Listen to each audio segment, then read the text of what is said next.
시편 7편도 역시 다윗이 지은 시입니다. 오늘 표제를 보면 베냐민 사람 구시가 한 말을 듣고 다윗이 주님 앞에 부른 애가라고 나와 있습니다. 그런데 개역개정에서는 베냐민인 구시의 말을 따라 여호와께 드린 노래라는 번역으로 해놨습니다. 사실 베냐민 사람 구시에 대한 기록은 성경 다른 곳에서는 찾아볼 수가 없습니다. 그래서 시편 7편의 배경을 단정지어서 말할 수는 없습니다. 그렇지만 베냐민 지파가 사울의 지파인 것을 생각할 때에 다윗이 사울에게 쫓겨다닐 때 지은 시라고 추측은 해볼 수 있습니다. 그렇다면 구시의 구시의 말이라고 이렇게 나와 있는데 그 의미도 역시 다윗이 사울을 피해 다닐 때에 다윗을 밀고 한 사람들의 말이 있었는데 그들의 말일 가능성이 높습니다. 다윗에 대해서 거짓으로 모함하거나 비방을 하거나 또는 다윗이 숨어 있는 곳을 사울에게 알리는 그런 말일 수도 있습니다. 이런 배경으로 볼 때에 시편 7편을 이해하기가 좀 더 쉬울 것입니다. 이런 사건에 대해서 다윗은 자신이 잘못한 것이 아무것도 없는데 그는 억울하게 사울 왕에게 쫓겨다니게 되었던 것입니다. 그리고 자신을 모함하고 자신의 은신처까지 알려주는 그런 일이 일어났을 때에 그의 억울함은 참 말로 표현할 수 없었을 것입니다. 우리 성도들이 이 세상 살아갈 때에 이런 억울한 일을 당하는 경우가 종종 있습니다. 그런 가운데 우리는 오늘 본문 다윗의 시를 통해서 교훈을 얻을 수가 있습니다. 그래서 오늘은 억울한 일을 당할 때라는 제목으로 말씀을 살펴보겠습니다. 첫째로 억울한 일을 당할 때에 주께로 피해야 합니다. 1절 말씀입니다. 주 나의 하나님 내가 주님께로 피합니다. 나를 뒤쫓는 모든 사람에게서 나를 구원하여 주시고 건져 주십시오. 다윗은 기도하기를 주께로 피한다고 말을 합니다. 나를 뒤쫓는 모든 사람은 사울 왕과 그의 추종자들을 가리킵니다. 무고한 자신을 죽이려고 쫓아오는 사울 왕과 그의 부하들에 대해서 말을 하면서 그들로부터 자신을 구원해 달라고 기도하고 있습니다. 다윗은 자신이 피할 곳은 그 어디에도 없다는 것을 알고 있었습니다. 특별히 다윗이 노브 땅에 이르렀을 때에 제사장 아히멜렉이 다윗에게 음식을 주고 골리앗을 죽이고 빼앗은 큰 칼을 이 아히멜렉이 다윗에게 준 적이 있습니다. 그것을 사울의 목자장이었던 도액이 보고 사울에게 고발을 했습니다. 그래서 사울은 노브에 있는 제사장들을 다 죽여버렸죠. 그뿐만 아닙니다. 다윗이 가는 곳곳마다 사람들은 다윗이 숨어 있는 곳을 사울에게 알려주었습니다.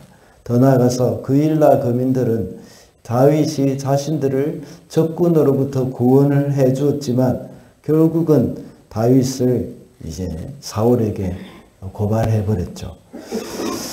이런 것을 볼 때 다윗은 그 땅 어디에도 안전한 곳이 없다는 것을 알고 있었던 것입니다. 그가 피할 곳은 하나님밖에 없었습니다. 그래서 오늘 본문에서도 내가 주께 피합니다 하고 말씀하고 있습니다. 우리 성도의 삶 가운데서도 역시 억울한 일이 없을 수는 없습니다. 그때마다 다른 피할 곳을 찾기보다 또 나를 변호하기 위해서 온갖 방법을 다 쓰기보다는 하나님께 피해야 합니다.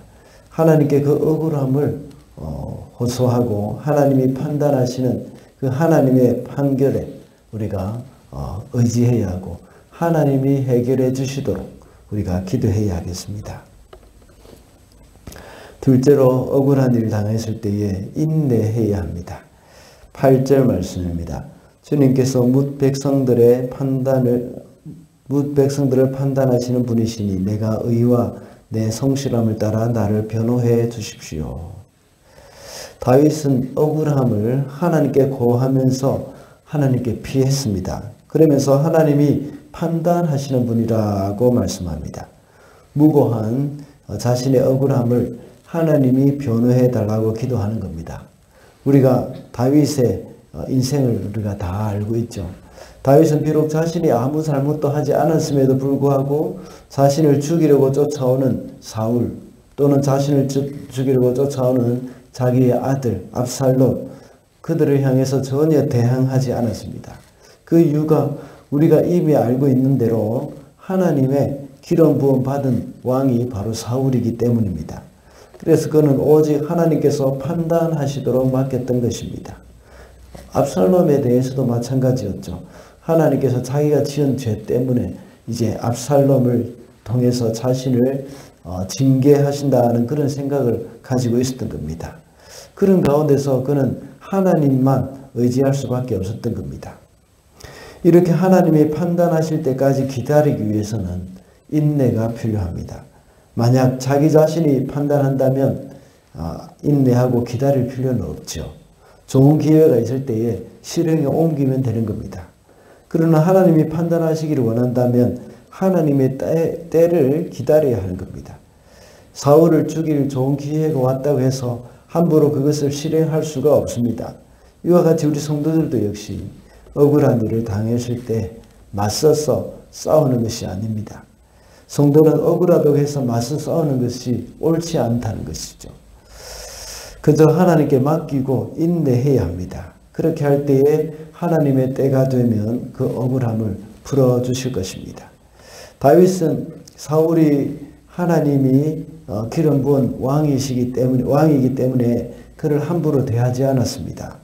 우리 성도들도 역시 마찬가지입니다. 우리 믿음의 형제와 자매의 관계뿐만 아니라 우리의 이웃과의 관계도 역시 마찬가지입니다. 하나님은 나를 사랑하시는 분이시지만 또 우리 이웃도 사랑하시고 또 우리의 형제 자매들도 사랑하시는 분이시라는 사실을 우리가 생각을 해야 합니다. 그래서 그들도 역시 존중받아야 하는 하나님의 사람이라는 사실을 잊어서는 안 됩니다. 우리가 형제들끼리 우리의 자녀들끼리 서로 싸울 때에 우리 서로가 이 큰아이도 내 아들이고 또 둘째도 내 딸이고 그러니까 누구나 다 누구의 편을 들거나 누구는 잘했고 누구는 못했다 하는 그런 말을 할 수가 없는 것이죠.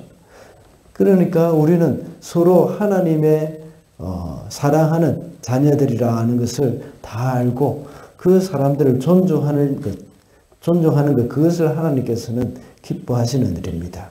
그래서 우리는 억울한 일을 만나더라도 인내하면서 그 사람도 사랑하시고 나도 사랑하시는 하나님이 바로 판단해 주시도록 기다려야 한다는 겁니다.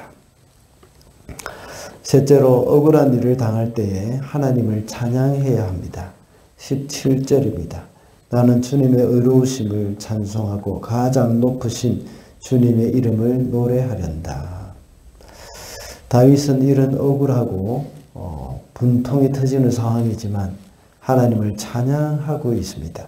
사실 찬양이 나올 만한 그런 상황은 아닙니다. 그러나 다윗은 그의 모든 형편과 억울한 상황을 하나님께 아뢰는 후에는 하나님을 찬양하고 있습니다. 하나님을 신뢰하기 때문이죠. 그의 탄식이 찬양으로 바뀔 날이 있다는 것을 믿는 것입니다. 하나님은 공의로우시기 때문에 분명히 우리에게 그런 날을 주실 것이라는 것을 믿고 있습니다. 지금 다윗은 그의 상황은 아무것도 변한 것이 없습니다. 그러나 다윗은 비록 고통 중에 있지만 그날을 바라보면서 하나님의 의를 따라 감사하고 지극히 높으신 하나님을 찬양하고 있는 것입니다. 그렇게 할 때에 결국 다윗에게는 그날이 오고야 말았던 것입니다. 그래서 마침내 그는 온 이스라엘을 다스리는 왕이 될 수 있었습니다. 우리 삶 가운데 좋은 상황이 누구에게나 그 좋은 상황 가운데서는 누구나 찬양할 수가 있습니다. 그러나 정말 중요한 것은 비록 어렵고 힘든 일이 있어도 하나님을 신뢰하는 그 마음으로 찬양하는 것, 그것을 하나님이 기뻐하십니다. 그리고 억울한 상황 가운데 있다고 해도 찬양을 해야 하는 것이죠. 그 찬양은 바로 하나님이 기뻐 받으실 것입니다. 오늘 하루 살아가면서 정말 당황스러운 일이 일어날 때 그리고 이 말씀을 의지하면서 하나님을 찬양해 보시기 바랍니다.